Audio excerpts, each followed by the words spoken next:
va essayer en 1 heure avec Flavien de vous faire une synthèse, commencer à appréhender un petit peu la législation à laquelle vous êtes soumise.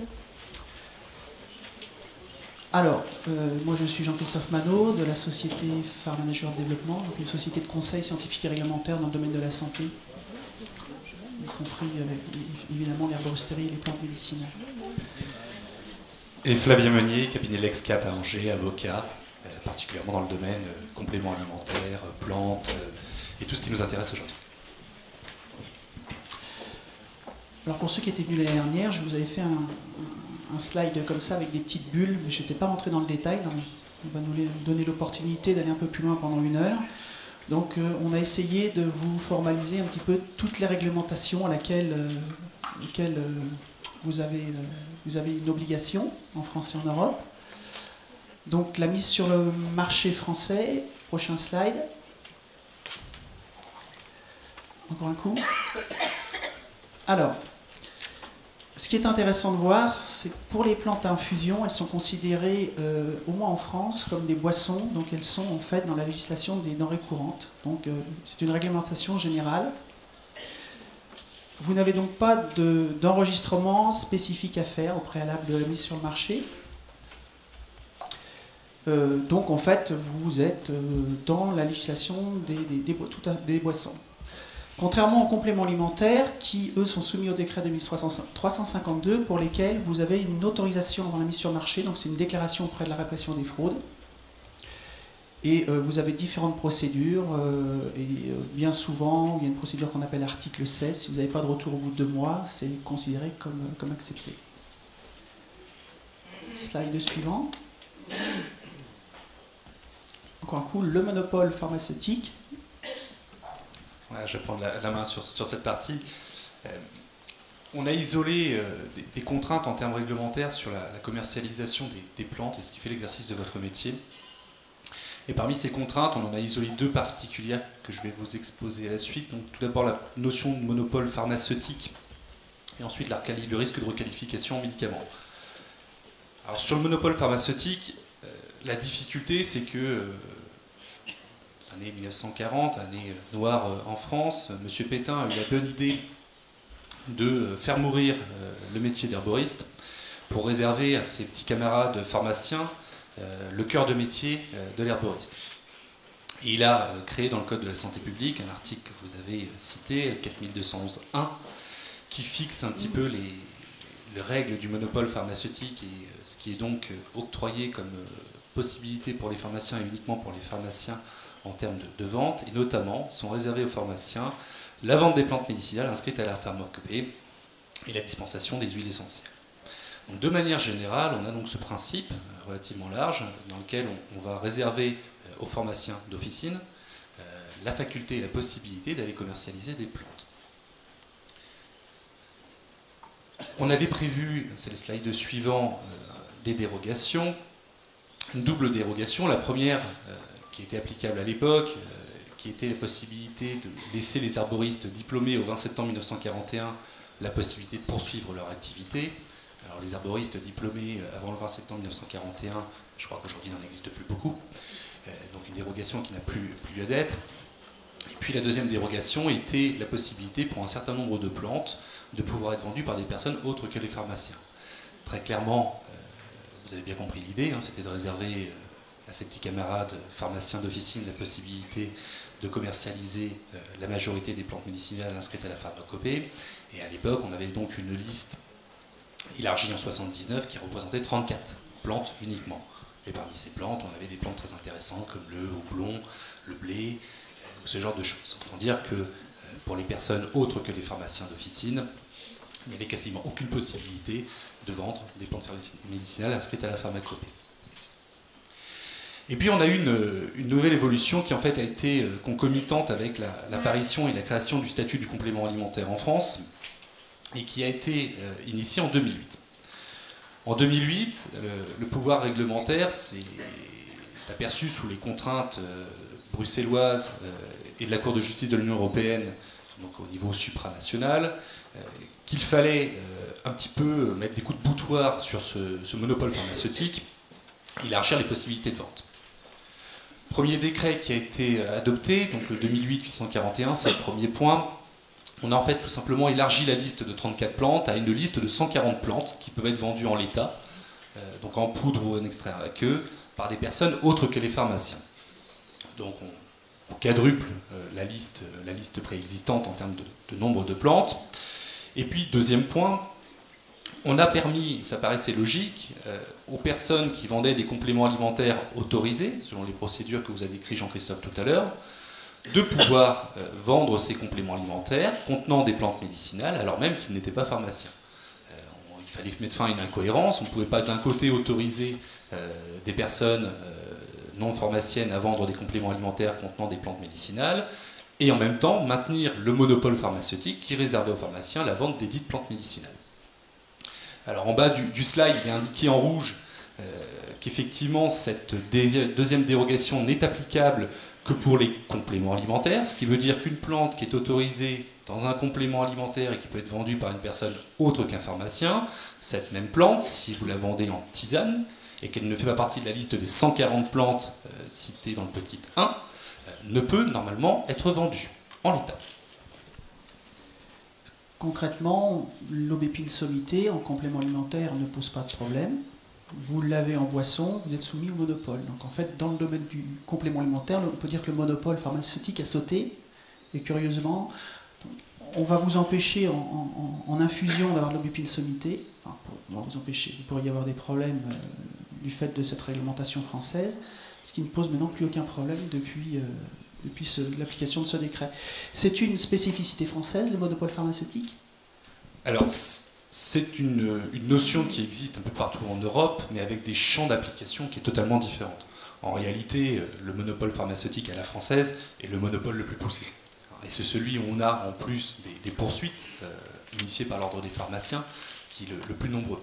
On trouve peu cette situation en Europe, même si en Allemagne, par exemple, on a un monopole qui est assez étendu, mais qui commence également à s'ébrécher au regard de la pression qui est mise par le droit européen. Juste un point pour revenir sur ce qu'on vient de dire. Très clairement, la question ne s'est pas aujourd'hui posée devant les juridictions. Si demain, vous êtes poursuivi pour avoir vendu une tisane à base d'aubépine, je vois mal comment un juge pourra venir m'expliquer que le monopole pharmaceutique qui, dans l'esprit, c'est comme ça que les pharmaciens nous l'expliquent, est là pour préserver la santé publique, pour éviter qu'il y ait des risques qui soient encourus par le consommateur, comment cette même plante qui est autorisée de manière concentrée à des doses très importantes dans un complément alimentaire ne pourrait pas être vendue en l'état dans une tisane. Alors c'est le texte, effectivement. Je crois qu'aujourd'hui, il y a un cheval de bataille à mener dans le cadre de l'élargissement de vos possibilités de vendre des plantes inscrites à la pharmacopée, et très clairement pour continuer de faire tomber le monopole pharmaceutique tel qu'il est prévu par L. 4911-1 du Code de la santé publique. Alors quand le décret de 78-480 qui libérait 34 plantes, on est passé en 2008 à 140 plantes, c'est magnifique, on a plein de plantes qu'on peut utiliser pour la santé. En fait, c'est des plantes qui sont typiquement alimentaires, et par exemple, on vous a libéré la pomme entière, pas coupée ou pulvérisée. On vous a libéré la prune, le fruit en entier.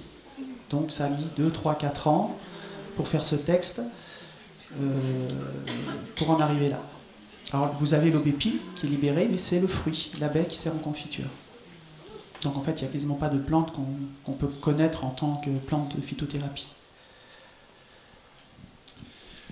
Deuxième difficulté, deuxième contrainte pour l'exercice du métier, c'est le risque de requalification en médicament. Alors là encore, on est dans le cadre du monopole pharmaceutique, avec une problématique qui est la suivante. On a des produits, compléments alimentaires, denrées alimentaires courantes qui sont vendus ailleurs en Europe sur des statuts purement alimentaires, et qui en France, parce qu'on a cette volonté depuis des années, désolé s'il y en a qui sont présents, mais de favoriser les laboratoires pharmaceutiques et les distributeurs de médicaments, donc de préserver au mieux les intérêts de Sanofi et compagnie. Et on a cette volonté donc du coup d'avoir une extension du champ d'application du médicament qui va permettre de réserver aux laboratoires pharmaceutiques la possibilité de fabriquer, conditionner, distribuer du médicament et aux pharmaciens de les vendre. Donc le risque, et c'est quelque chose que l'on connaissait en France, c'était de voir des produits que vous pouviez trouver à 20 km de chez vous lorsque vous êtes frontalier, dans le statut de la denrée alimentaire commercialisable par n'importe qui, et d'avoir des difficultés si vous-même vous vouliez le mettre sur le marché en France. Pourquoi? Parce que, c'est le slide suivant, on a en France une définition du médicament qui est posée par l'article L5111-1 du Code de la santé publique, qui est également issu de textes communautaires, vous l'avez mentionné en tête du slide, directive 2001-83, qui fixe une définition du médicament en 2 branches. Première branche, ce qu'on appelle le médicament par présentation, substance présentée comme possédant des propriétés curatives ou préventives à l'égard des maladies. Deuxième branche de la définition, alternatif, substance ou composition pouvant être utilisées chez l'homme en vue de restaurer, corriger, modifier des fonctions physiologiques en exerçant une action pharmaco, immuno ou métabolique. À partir du moment où on réussissait à dire que votre produit rentrait dans une des 2 cases, votre produit, quand bien même il était alimentaire ailleurs, en France, on considérait qu'il était médicament. Peut-être donner 2 exemples, parce que ce n'est pas toujours facile à distinguer. Le médicament par présentation, on pourrait imaginer une gélule de sucre qui n'a aucune action thérapeutique, mais on met sur la boîte guérit le cancer du sein. Donc il n'y a pas d'action du sucre, mais du fait de cette présentation, vous êtes requalifié en médicament par présentation. Le médicament par fonction, ça serait une gélule, par exemple, qui n'aurait aucune communication santé, mais dedans vous avez de l'aspirine. Indéniablement, l'aspirine a une action exclusivement thérapeutique. Donc vous pourriez être requalifié en médicament par fonction. Donc là, je prends des cas extrêmes, il y a des problématiques beaucoup plus subtiles, notamment sur les plantes. Je vous disais, donc, cette difficulté, en fait, elle est remontée au niveau européen parce que on avait une atteinte à ce qu'on appelle la libre circulation des marchandises, donc la possibilité pour un produit qui est légalement fabriqué, commercialisé dans un État, d'être commercialisé dans un autre, donc c'est remonté au niveau européen. Et on a eu des interprétations qui ont été données et qui sont venues un petit peu couper l'herbe sous le pied des pharmaciens et de ceux qui les protégeaient, à savoir les juridictions nationales, la Cour de cassation notamment, qui jusqu'à présent avait une analyse très pro-médicaments et pro-pharmaciens, ce qui veut dire dans mon esprit anti-complément alimentaire, anti-milieu herboriste, donc avec une définition rampante de ce qui pouvait en être. Et au niveau européen, on est venu dire, aujourd'hui, il faut s'intéresser précisément à ce qu'est le produit, il faut avoir une analyse vraiment très concrète du produit qui est commercialisé. On regarde une grille multicritères. Alors qu'est-ce qu'on regarde? On regarde quelle est la connaissance du consommateur sur la substance que vous allez vendre. Pour un exemple, on a longtemps eu comme difficulté la commercialisation de la vitamine C. La vitamine C, on venait nous dire, ça soigne le scorbut, c'est un médicament par fonction. Et la Cour de justice de l'Union européenne est venue nous dire, attention, regardez quelle est la connaissance qu'a le consommateur de la vitamine C. Et moi, quand je lis ma télévision le matin, ce qui n'est pas bien, mais je le fais quand même, je vois de la publicité sur du jus d'orange. Et le jus d'orange va venir me dire quoi? Il va me dire, mon jus d'orange contient de la vitamine C, ça va vous donner un coup de tonus, un coup de fouet pour démarrer votre journée.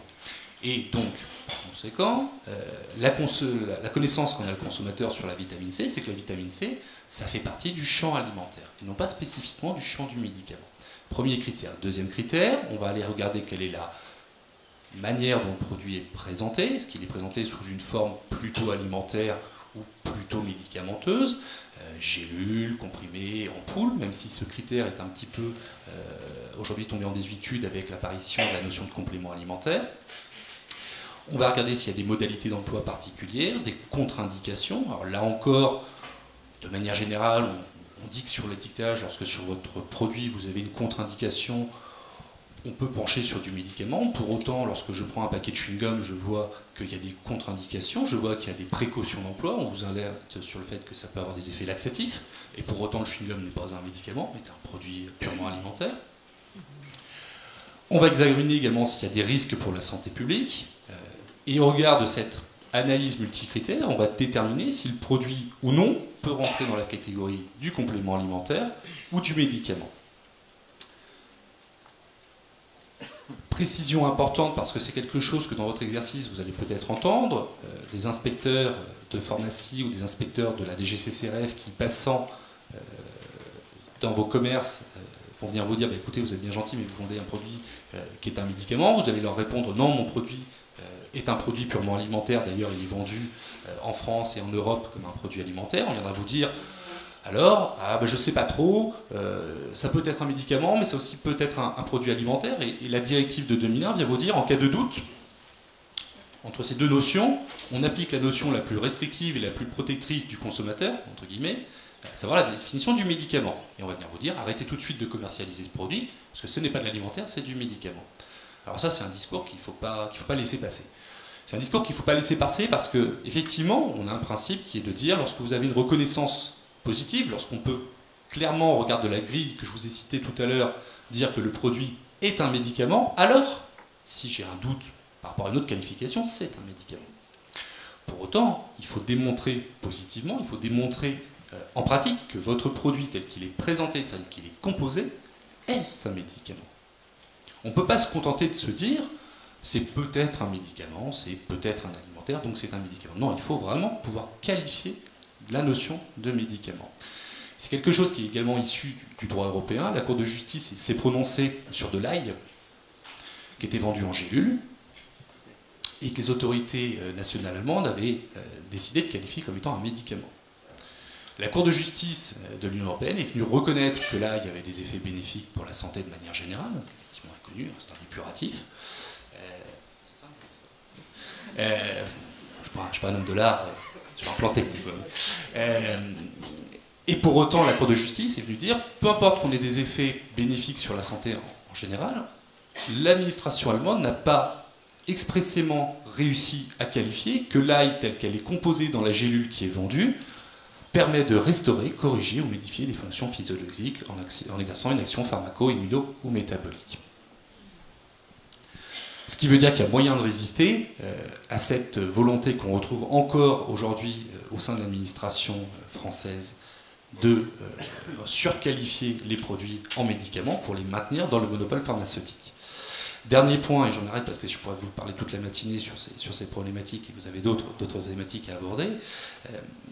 Sachez quand même que ça commence à avancer un petit peu au plan national.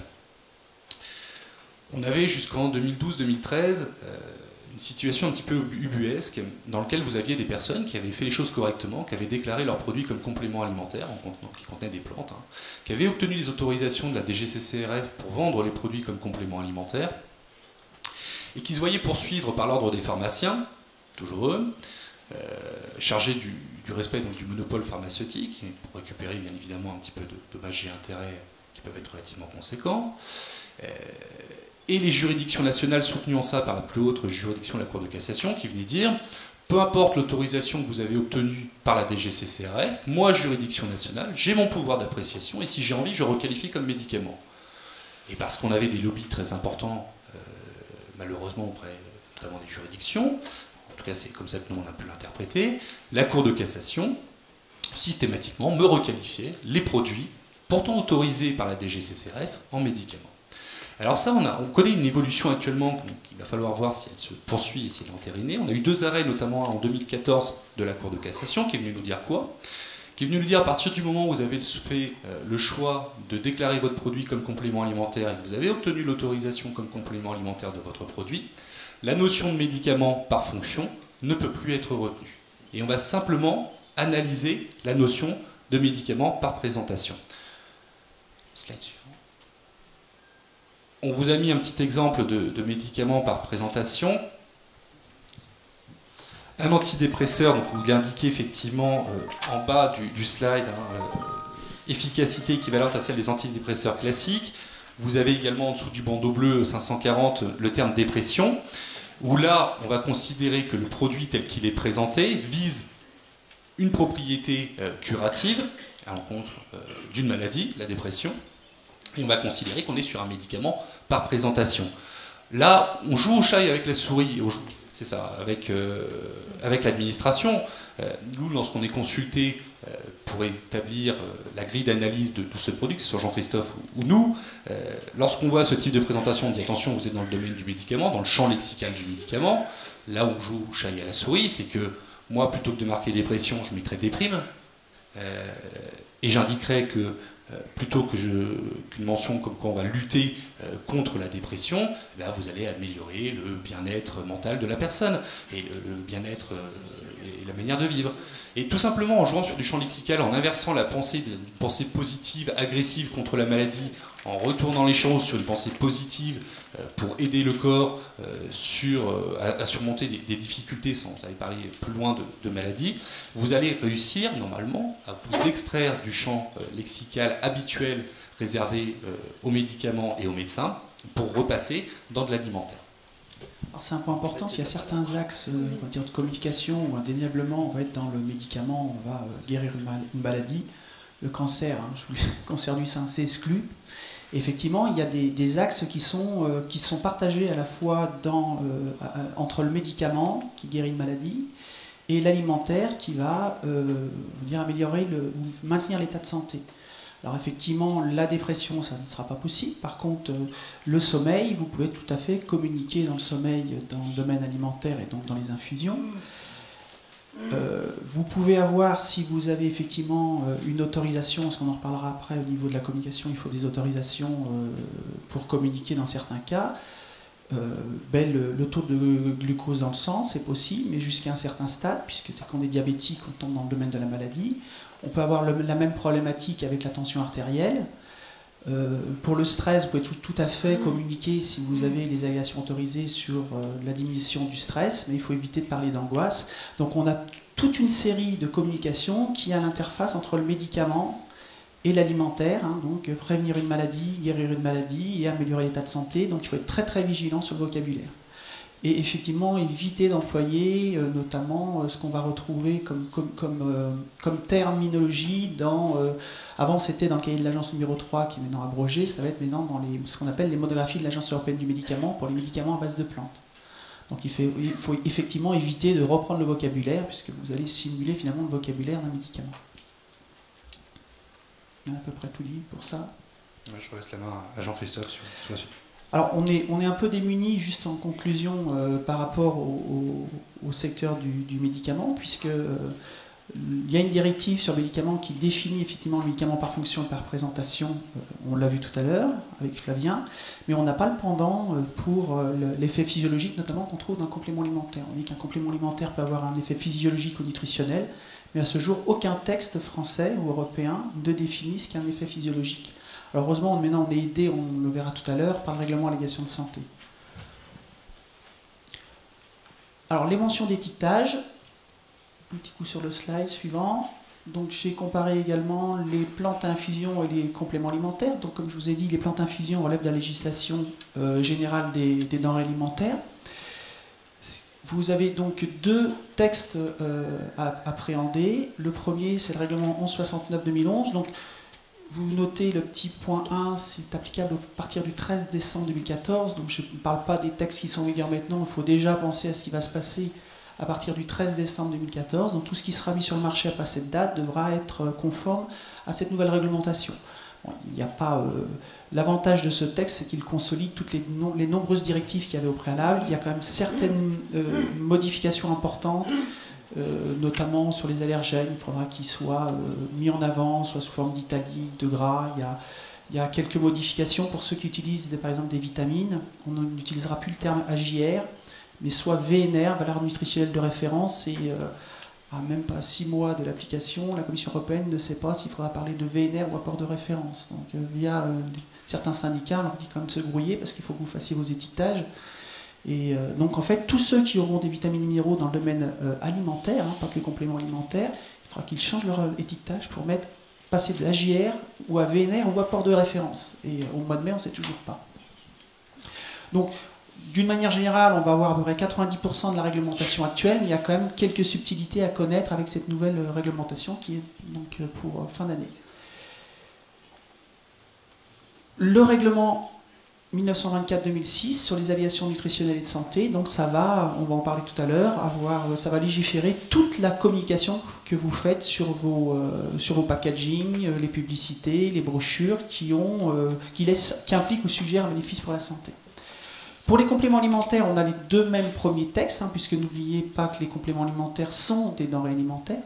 C'est une sous-catégorie, mais c'est des denrées alimentaires. Donc on est soumis également à la réglementation générale, ce qu'on appelle le règlement INCO, le règlement 1169-2011, au règlement allégation de santé. Et en plus de ça, il y a un décret 2006-352 qui vient compléter la législation pour certains points spécifiques au complément alimentaire. Slide suivant. Plutôt que de longs discours, je vous ai fait un beau petit tableau avec les mentions d'étiquetage. Donc effectivement, pour les denrées alimentaires, vous aurez le poids net, la liste des ingrédients, le numéro de lot, la date limite d'utilisation, l'adresse du responsable de mise sur le marché. Ça c'est important, hein, parce que d'un point de vue légal, c'est celui qui met son nom sur la boîte qui est responsable du produit. Alors de temps en temps, j'ai des clients qui sont façonniers, donc qui fabriquent par exemple des compléments alimentaires pour leurs clients. De manière un petit peu sécuriser le produit, ils proposent à leurs clients de mettre le nom du façonnier sur l'étiquetage. Je leur dis attention, d'un point de vue commercial, je comprends l'intérêt, ça vous permet de sécuriser le produit, c'est-à-dire que très clairement, si leur client veut aller ailleurs, il ne peut pas, il est obligé de redéclarer le produit, mais il prend l'entièreté de la responsabilité du produit, y compris la communication. Donc c'est pas anodin. Et je vous ai mis à droite les mentions d'étiquetage spécifiques pour les compléments alimentaires, notamment il y a une diminution de vente qui s'appelle complément alimentaire. Vous avez également, vous devez mettre les doses journalières des ingrédients qui ont un effet nutritionnel ou physiologique. Vous devez mettre un conseil d'utilisation, c'est-à-dire le nombre de gélules, le nombre d'unités par jour. Et vous avez 3 mentions d'étiquetage spécifiques pour les compléments alimentaires, tenir hors de la portée des enfants, ne pas dépasser la portion journalière recommandée. Les compléments alimentaires ne peuvent être utilisés comme substitut d'un régime alimentaire varié. Il ne faut pas oublier aussi pour les allégations de santé, dès que vous avez une communication santé, il faudra également ajouter, ça c'est dans la réglementation générale, équilibré d'un mode de vie sain. 9 clients sur 10 oublient de mettre cette phrase alors que c'est applicable depuis 2007. Si vous voulez le PowerPoint, il n'y a pas de souci, je vous l'enverrai, je le transmettrai, vous pourrez à la demande des personnes de transmettre, il n'y a aucun souci. Ça vous évitera de gratter. Qu'est-ce que je voulais dire là-dessus? Donc vraiment j'attire votre attention sur le règlement INCO en fin d'année, il faudra bien être vigilant sur ces mentions d'étiquetage qui vont certainement changer 2-3 petites choses sur vos produits. Slide suivant. Alors les allégations de santé, slide suivant, donc là c'est un petit peu comme la jurisprudence, si je voulais je pourrais y passer la journée, tellement que c'est vaste, tellement que c'est confus. Pas parce que la réglementation est forcément confuse, c'est qu'en France et en Europe, s'il y a un truc simple, on ne sait pas faire simple, on fait compliqué. Mais c'est hallucinant, avec humour je dis souvent, mais c'est une petite blagounette, j'ai dit tant mieux pour les consultants, même quand c'est simple, ils arrivent à faire compliqué, donc je travaille, mais c'est incroyable sur le règlement allégation ce qu'on a pu faire. Donc, je vais me permettre de vous reprendre déjà le champ d'application qui est très important du règlement allégation. Le présent règlement s'applique aux allégations nutritionnelles et santé formulées dans la communication à caractère commercial, qu'elles apparaissent dans l'étiquetage, la présentation des denrées alimentaires ou la publicité faite à leur égard, dès lors que les denrées alimentaires en question sont définies et être fournies en tant que telles au consommateur final. Donc j'ai mis des points en gras. Le règlement s'applique pour les communications à caractère commercial. Donc le but c'est, est-ce que cette communication, le but est de vendre? Donc en soi, une publication scientifique sur un site internet n'est pas une communication à caractère commercial, donc le règlement ne s'applique pas. Mais si à côté, sur le site internet, vous mettez une boîte d'un complément alimentaire, une infusion qui comporte des plantes qu'on retrouve dans l'étude clinique, de facto, le but de cette étude est de vendre. Donc vous rentrez dans le champ d'application du règlement. Cette communication, dès lors qu'elle est accessible aux consommateurs, elle rentre dans le champ d'application de ce règlement. Donc il faut bien penser que souvent les gens se cadrent sur l'étiquetage du produit fini, sur la boîte, mais n'oubliez pas que les inspecteurs jouent très bien de la souris, comme vous, sur Internet. Et moi j'ai eu de nombreux clients qui ont été contrôlés sans s'être déplacés. Vous mettez tous sur vos sites maintenant, des belles boîtes avec haute définition, on peut voir toutes les mentions, alors, on peut même retourner les boîtes. Donc ils ont un gain de temps terrible, ils sont très très bien organisés maintenant pour les contrôles sur vos sites internet. Donc une pub télé, une pub dans un magazine, dès lors que le consommateur y a accès, c'est soumis au règlement allégation. Je vais t'en prie. Les catalogues, les bons de commande, tout ce qui va pouvoir être placé dans les mains du consommateur final, en fait, va permettre de constituer une allégation à caractère commercial. Même une liste papier. On a des gens qui viennent, on a une liste papier d'une dizaine de produits, ça aussi c'est considéré... Dès lors, ça peut même être de l'oral, hein. Vous avez un inspecteur qui passe, vous faites une communication. Alors les pharmaciens, des fois, sont assez, dans les officines, c'est assez dangereux parce qu'ils vous mettent, vous savez, des fois sur des panneaux, ils écrivent des mentions, ils s'engagent, hein, sur le produit. Hein. Donc c'est tout à fait... Le but, pour être clair, hein, ce champ d'application, le but, c'est que rien ne passe dans les mailles du filet. Dès lors que vous vous adressez au consommateur, vous rentrez dans ce règlement. Dès lors que vous parlez de santé. Alors j'ai mis en bas quelques exemples, mais vous ne les voyez pas ici. Hein. Tisane aide ménopause bio, hein.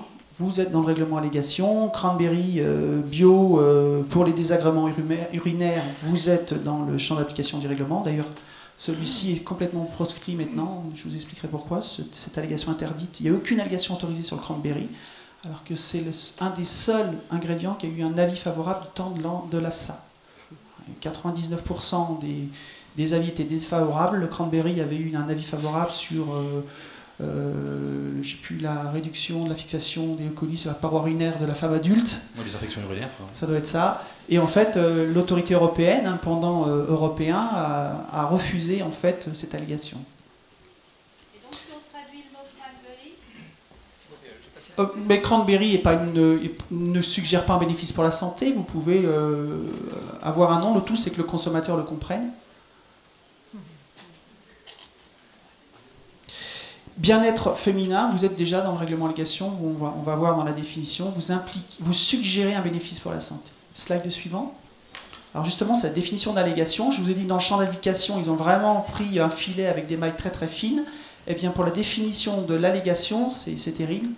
Tout message ou toute représentation non obligatoire en vertu de la législation communautaire ou nationale, y compris une représentation sous la forme d'images, d'éléments graphiques ou de symboles, quelle qu'en soit la forme qui affirme, suggère ou implique qu'une denrée alimentaire possède des caractéristiques particulières. Donc c'est une phrase, contribue à améliorer la sérénité de l'adulte, vous êtes dans le règlement allégation. Sérénité, sommeil, vous êtes dans le règlement allégation. Ce que j'aime bien dire, le beau cœur rouge que tout le monde connaît sur les pâtes à tartiner pour... le consommateur comprend que c'est un bénéfice pour le système cardiovasculaire. Déjà, ce cœur rouge, vous rentrez dans le règlement allégation. Et le terme suggère est terrible, c'est-à-dire que souvent, on verra, les noms de produits peuvent rentrer dans le règlement allégation si vous laissez suggérer un bénéfice pour la santé. Alors, je ne sais pas pourquoi je donne toujours cet exemple, parce qu'il me plaît bien, Formincil, tout le monde comprend que c'est pour la minceur. Vous êtes déjà dans le règlement allégation. Alors on verra qu'il y a certaines exemptions. Donc là, très clairement, j'ai pris des boîtes au hasard, hein, sur Internet, j'en veux à personne, ou je ne sais même pas si c'est conforme ou pas conforme, s'il y a des allégations autorisées sur les plantes. C'était simplement pour vous dire que le terme sommeil, vous rentrez dans le règlement allégation. J'aimais bien aussi la boîte de gélules. Vous voyez, on imagine un intestin et on imagine très clairement qu'on va, avec ce produit, améliorer le transit intestinal. Il n'y a aucune phrase, il y a juste une photo. Vous suggérez un bénéfice pour la santé, vous êtes dans le règlement allégation. Slide suivant. Alors des termes importants, puisque vous allez avoir des exemptions pour les deux premiers. Dans le règlement allégation, la marque, c'est ce que vous pouvez déposer, ce qui vous appartient en nom propre, que vous pouvez déposer notamment à l'INPI. Donc là, j'avais pris un exemple, Isio Acticérol, ça appartient à Le Sieur, c'est son nom de marque. Le nom commercial, c'est le nom d'une entreprise ou d'un établissement. Donc j'ai pris Régime Ducamp, qui est une société. Et après, vous avez les dénominations de fantaisie, c'est tout ce qui ne peut pas être breveté, qui est dans le domaine générique. Donc tout ce qui est sérénité, sommeil, stress, c'est pas déposable, ça appartient à tout le monde. C'est un point important, slide suivant, puisque pour les deux premiers, si vous êtes capable de justifier qu'ils existaient avant le 1er janvier 2005, ils ne sont pas soumis au règlement allégation. Donc mon Formincil, si la société l'avait déposé avant janvier 2005, où il était capable de prouver que concrètement c'était sur le marché, eh bien, même si ça suggère un bénéfice pour la santé, le règlement allégation ne s'applique pas pendant 15 ans. Donc c'est jusqu'en 2022. Mais ça va vite, on est déjà en 2014. Donc vous avez bien compris que même les noms de marques sont soumis au règlement allégation s'ils suggèrent ou impliquent un bénéfice pour la santé avec une possibilité d'exemption. Slide suivant. Alors il y a eu un point important, c'est en mai 2012, mon Dieu que ça va vite, déjà 2 ans, il y a eu une publication d'une liste générique d'allégations de santé que tout le monde peut utiliser sur des ingrédients. Donc je vous donnerai quelques exemples. Donc vous pouvez tout à fait les utiliser sur vos packaging. L'avantage c'est que vous avez le nom de l'ingrédient, vous avez l'allégation, il suffit de bien prendre stricto sensus la communication. Si vous respectez la dose, vous êtes inattaquable, c'est un règlement européen. Donc ça, c'est la bonne nouvelle. La mauvaise nouvelle, c'est que, en fait, la publication de cette liste d'allégations a en fait lancé un compte à rebours pour les industriels qui, très clairement, avaient 6 mois pour mettre à jour leur communication. Slide suivant. C'est de dire qu'à partir, donc, 6 mois après ce règlement, donc 25 mai, il y a 20 jours pour l'application, plus 6 mois, on arrive au 14 décembre 2012. Eh bien, depuis le 14 décembre 2012, vous ne pouvez utiliser à destination du consommateur que les allégations de santé autorisées, donc notamment celles que je viens de vous citer, ou alors les allégations génériques, ce qu'on appelle sur les plans de la pending list. Si vous n'êtes pas dans une de ces 2 catégories, la communication est interdite en France et en Europe. Donc dès lors que vous allez suggérer ou impliquer un bénéfice pour la santé, il faut maintenant être très très vigilant, s'assurer que vous avez le droit d'utiliser ce que vous avancez. Slide suivant.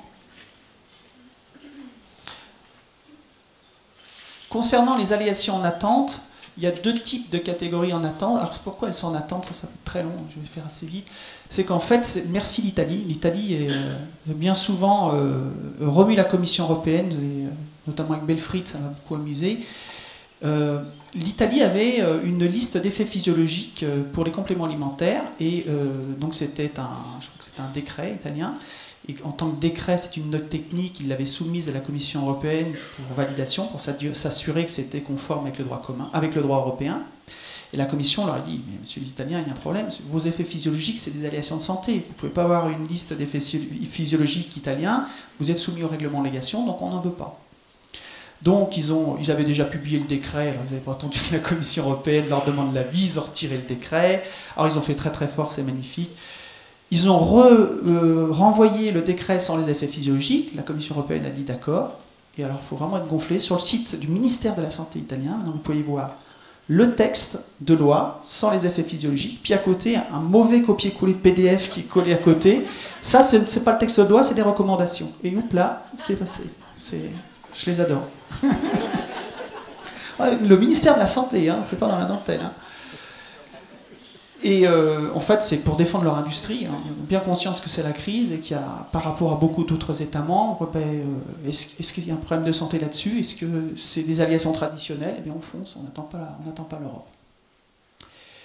Donc, tout ça pour vous dire que l'Italie, comme on leur a dit non, elle avait invité la Commission européenne et l'EFSA et plusieurs États pour discuter justement de leur liste d'effets physiologiques, en disant attention, avec le règlement allégation, comme il est présenté, avec ce très haut niveau scientifique, si on laisse faire la Commission européenne, d'ailleurs c'est pas moi qui le dis, c'est écrit dans un rapport de la Commission européenne, quasiment aucune plante n'aurait d'allégation de santé, sur les plantes qui sont en attente. Et donc l'Italie a dit, nous on a un problème, parce que ça veut dire qu'on aura des compléments alimentaires ou des produits avec par exemple des infusions, où on ne pourra plus communiquer, parce que le consommateur ne saura pas à quoi ça sert, et finalement en voulant protéger le consommateur, on lui engendre un risque nouveau puisqu'il n'a pas de conseil d'utilisation. Alors, tant que c'était les syndicats qui s'opposaient à ce texte, la Commission européenne, oui, on vous écoute, mais quand c'est un État membre, c'est plus compliqué. Et donc, fin 2012, la Commission a mis un statu quo sur l'évaluation des plantes. Il faut qu'on réfléchisse sur un nouveau modèle. Enfin, est-ce qu'on veut un nouveau modèle ou pas? Et donc, depuis, la Commission est toujours en réflexion. Et donc, toute une série de plantes sont en attente avec des allégations. Donc elles sont tout à fait exploitables. En France, il faut respecter les conditions d'emploi. Alors c'est là que ça me fait rire. C'est que nul n'est censé ignorer la loi. Oui, mais encore faut-il qu'elle soit accessible. C'est incroyable. Pour avoir les allégations d'attente, il faut aller voir un fichier PDF qui liste des codes à 4 chiffres. Vous voyez, le ID 2063. Et vous avez sur un PDF 2048 codes les uns après les autres avec une virgule. Donc vous savez que ce numéro d'identification, c'est une allégation en attente. Donc il faut aller prendre ce numéro, aller sur la base Access, sur le site de l'EFSA, et aller sur une base Access et taper le numéro. C'est incompréhensible. D'ailleurs, je me pose la question pourquoi un avocat ne... Est-ce que ça, c'est pas attaquable?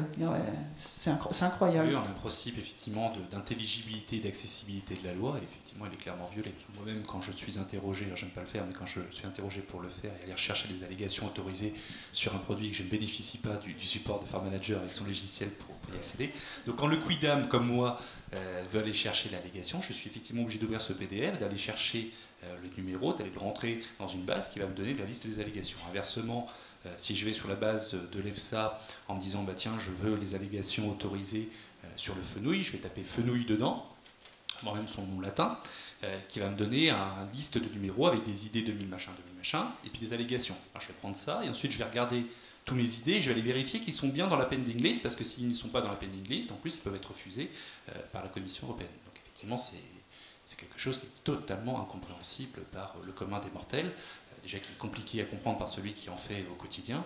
Donc il y a effectivement un problème d'accessibilité de la loi et de connaissance sur les allégations. Deuxième problème, je rebondis sur ce que tu indiquais, il y a également une règle dans le Code de la consommation, le droit franco-français, qui normalement pose le principe de ce que vous, opérateur économique, devez indiquer au consommateur à quoi sert votre produit. Comment je fais pour concilier cette règle avec des produits qui contiennent une substance pour laquelle je n'ai pas d'allégation? Je ne sais pas si la valériane, par exemple, a une allégation, c'est-à-dire que la valériane n'a pas d'allégation autorisée ou en attente.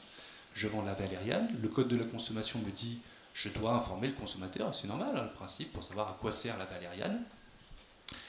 Et si je le fais et que je n'ai pas d'allégation autorisée, je vais me faire taper dessus parce que je ne respecte pas le règlement allégation. Si je ne le fais pas, je vais me faire taper dessus par les agents de la DGCCRF parce que je ne respecte pas le Code de la consommation. Il y a encore des points obscurs à aller explorer et des combats judiciaires à mener.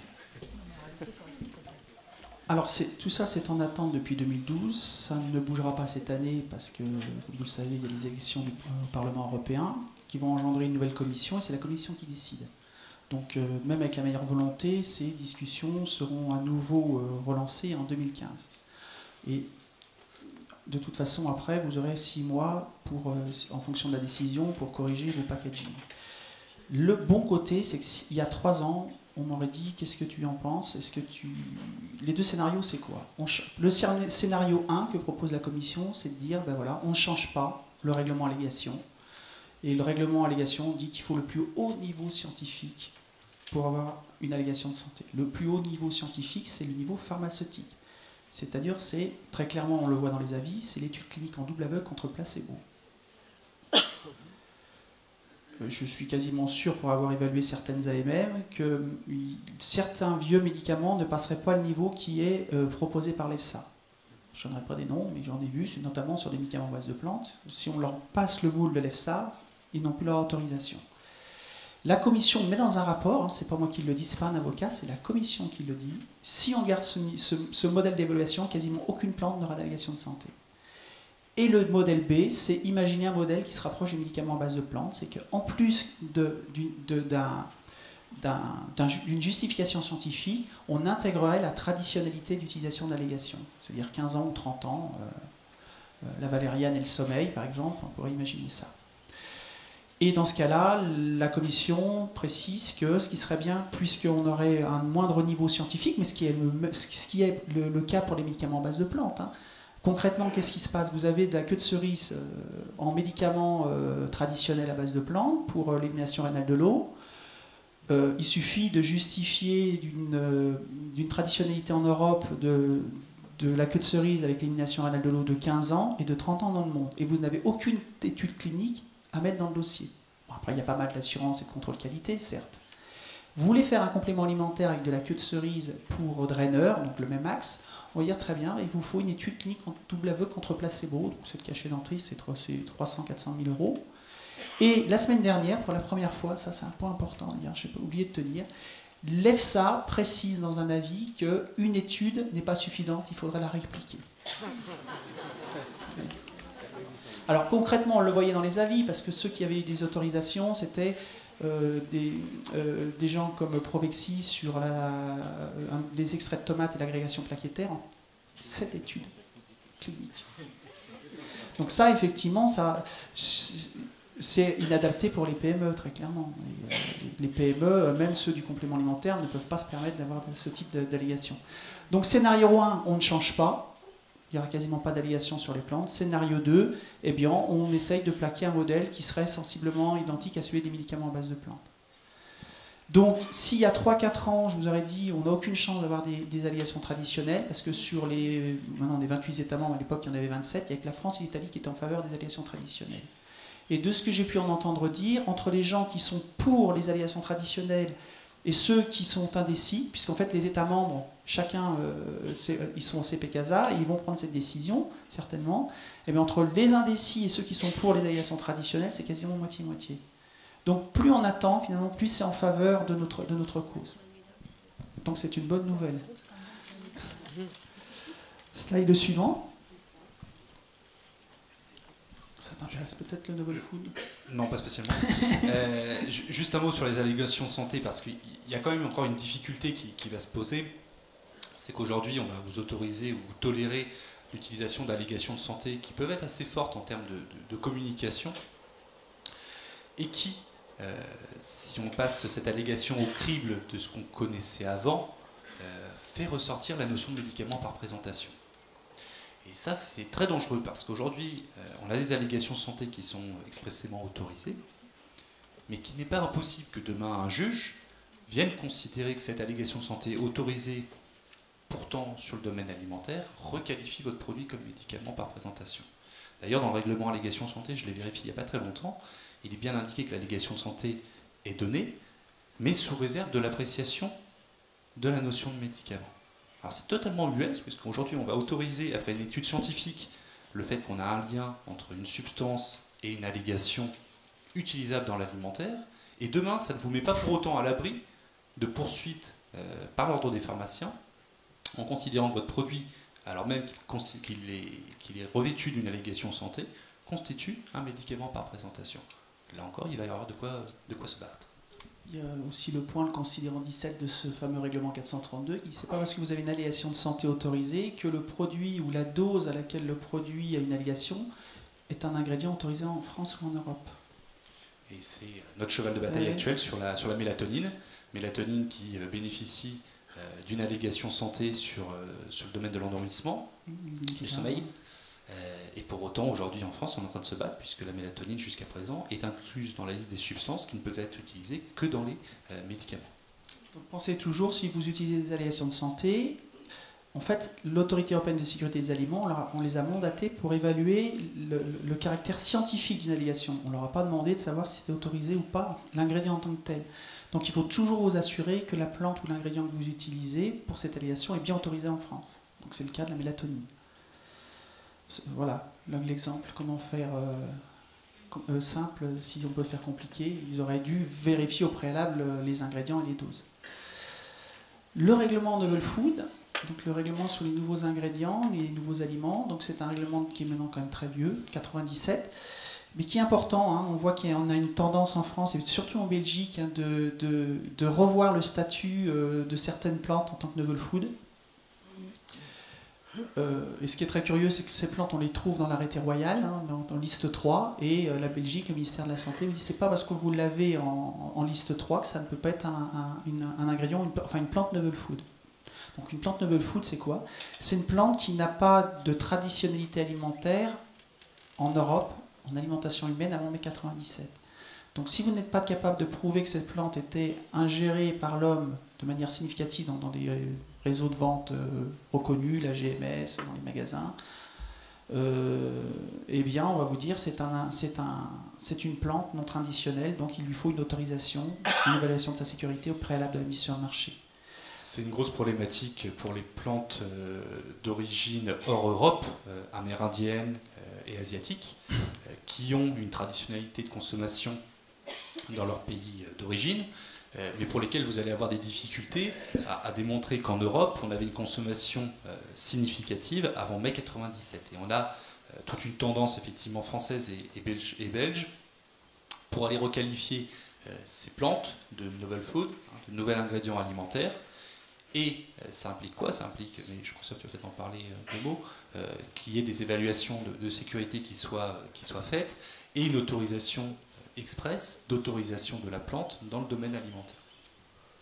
Alors, je vous ai donné un exemple, le fruit, le luongshuo, qu'on trouve en Asie, qui est un fruit que les Asiatiques utilisent notamment en infusion, parce que c'est sucré, c'est un très très bon édulcorant. Eh bien, très régulièrement, il y a des retraits en Europe, puisque le luongshuo est considéré comme un ingrédient novel food en Europe. Alors ça, vous pouvez le voir sur le site de la Commission, c'est le portail Rapid Alert System for Food and Feed, donc je vous lis au-dessus. Et en fait, vous pouvez taper le nom des plantes, et vous voyez s'il y a eu des retraits. Alors les retraits, c'est pas forcément pour les novel food, mais c'est un bon moyen de savoir si une plante est novel food ou pas. Il y a également, d'ailleurs, sur ce site, un catalogue de 500 ingrédients qui vous dit si un ingrédient est novel food ou pas. Ah oui, puis il y a une subtilité, c'est que vous pouvez avoir des novel food, je ne sais pas si je l'ai mis, non, je l'ai pas mis, des novel food en denrées alimentaires, mais pas en compléments alimentaires. Ils distinguent les deux. C'est-à-dire que, je vais vous donner un exemple concret, le lycopène est un ingrédient traditionnel dans les compléments alimentaires, mais est un ingrédient novel food dans les denrées courantes. Donc concrètement, vous voulez faire un complément alimentaire à base de lycopène, vous achetez votre lycopène où vous voulez, c'est un ingrédient courant. Vous l'en mettez dans du yaourt, il faut avoir une autorisation pour ce lycopène au préalable. Donc effectivement, il y a certaines sociétés qui ont déposé le dossier et c'est nominatif. Donc il faut utiliser uniquement les ingrédients qui ont eu une autorisation. Et c'est le même lycopène. Hein. Pourquoi faire simple quand on peut faire compliqué? Encore une fois. Slide suivant. N'oubliez pas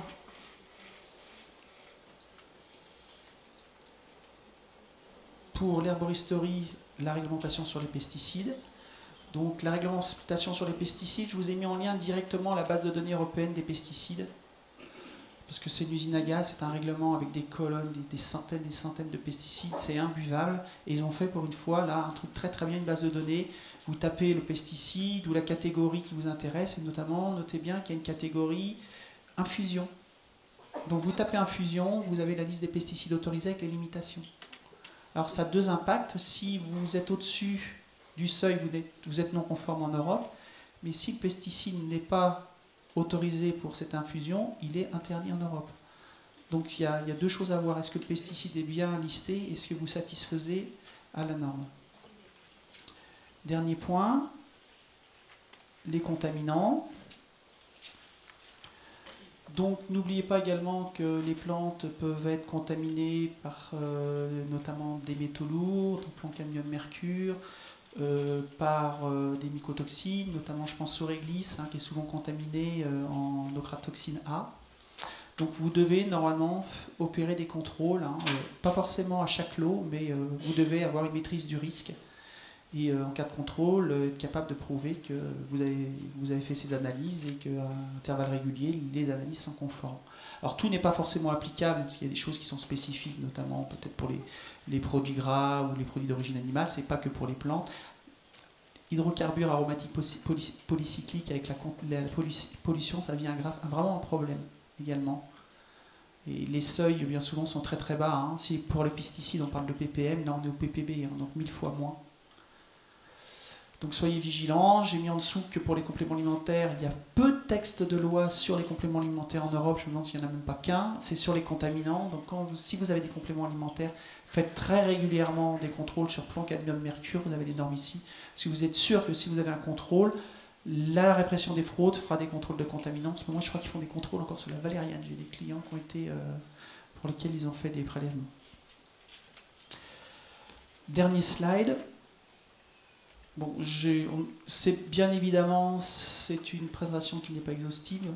Quand je la fais au sein de mon entreprise, on met 2 jours à présenter tout ça. Donc vous imaginez qu'en 1 heure, c'est extrêmement restreint. Mais ça vous permet de voir quand même l'environnement, d'avoir les textes.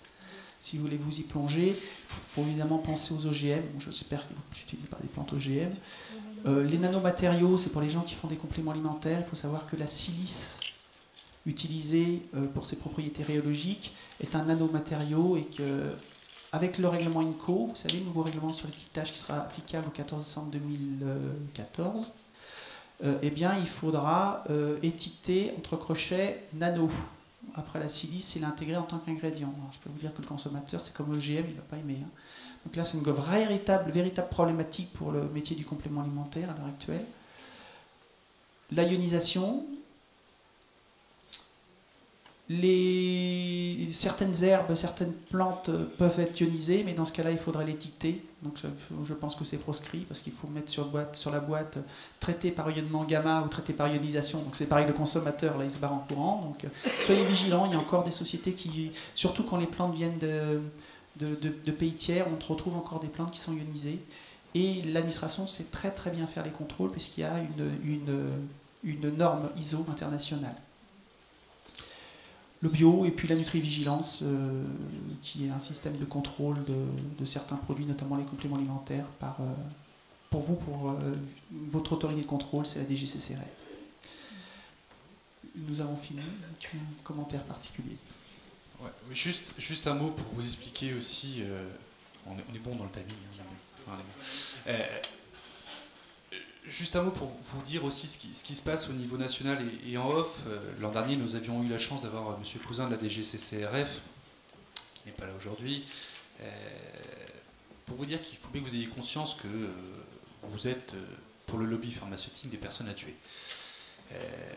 Ça explique un certain nombre de choses en termes d'adoption de réglementation et en termes de comportement. Mais sachez que vous êtes a priori défendu au niveau national, notamment par le ministère de l'économie, la branche alimentaire de l'État, qui agit de lutte féroce avec le ministère de la Santé, qui lui est plutôt influencé côté médicaments, et qu'on a des luttes de pouvoir qui sont menées au niveau national entre ces deux ministères pour prendre la main sur votre secteur d'activité et développer ou pas une réglementation plus ou moins contraignante. C'est important pourquoi? Parce que aujourd'hui, l'aspect alimentaire essayent de vous défendre. On l'a vu, ils ont repris la main sur les compléments alimentaires alors qu'ils étaient en double signature avant avec le ministère de la Santé. On vous parlait tout à l'heure de la mélatonine qui aujourd'hui est normalement censée rentrer uniquement dans les médicaments, alors que la DGCCRF continue à autoriser des compléments alimentaires à base de mélatonine. On a clairement une lutte de pouvoir qui est faite au niveau national entre ces deux administrations, ce qui fait qu'il y a encore une lueur d'espoir. Il y a encore de quoi pouvoir résister un moment aux pressions qui sont faites. Voilà pour ce qui me concerne. Petit commentaire d'espoir, parce qu'on m'a demandé aussi de ne pas, voilà, pas plomber l'ambiance. On avait prévenu nos orateurs d'y aller doucement. Au niveau du timing, on est dans les délais, mais on est juste. On va prendre maintenant plus que 3 minutes pour faire les questions. On va raccourcir la pause. Derrière vous, il y avait d'abord une personne qui voulait poser une question. Je passe le micro après. Mais je voudrais juste faire un petit point. Tu m'as coupé la parole, mais ça ne marchera pas. Hein. Pensez bien au modèle du complément alimentaire. Effectivement, vous êtes libre, vous n'avez pas de déclaration de mise sur le marché au préalable dans les infusions. Le complément alimentaire a une déclaration qui est quand même pas, je sais pas, terrible hein, au niveau. Mais ils ont quand même obtenu, notamment sur le monopole, une exemption qui est quand même intéressante. Et à mon avis, cette exemption, ils ne l'auraient pas eu sans le dépôt des produits à DGCRF au préalable de la mise sur le marché. Moi, je suis très surpris de voir autant de monde aujourd'hui. C'est une force. Donc c'est un message, fédérez-vous, c'est important pour vous. Si vous n'êtes pas capable de vous montrer, vous ne représentez rien. Et je fais depuis plus de 10 ans des présentations, c'est rare qu'on dépasse 50 ou 100 personnes.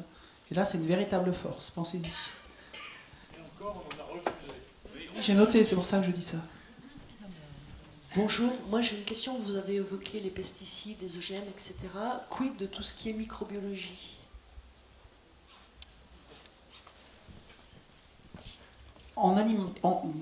Pour le médicament base de plantes, il y a effectivement une rubrique hein, sur la qualité microbiologique des aliments. Il y a un règlement un règlement européen qui liste pour certaines catégories alimentaires des contrôles à faire avec des normes. Il n'y en a pas dans les compléments alimentaires, et il n'y en a pas pour les plantes à infusion. Par contre, il y a des catégories qui s'y rapprochent, qui sont très intéressantes, c'est notamment en mémoire les végétaux crus, prédécoupés, prêts à l'emploi. C'est des choses comme les carottes râpées, la salade, où les contrôles sont assez intéressants et finalement beaucoup plus, on est enregistré, je vais me faire mal voir, je pense plus pertinent que le médicament, puisqu'il n'y a pas de contrôle sur les bactéries, il n'y a pas de contrôle sur les levures et moisissures, Une plante, elle contient naturellement des bactéries et des levures. Le marc de raisin, heureusement, hein, c'est comme ça qu'on fait le vin. Par contre, le règlement européen se concentre sur je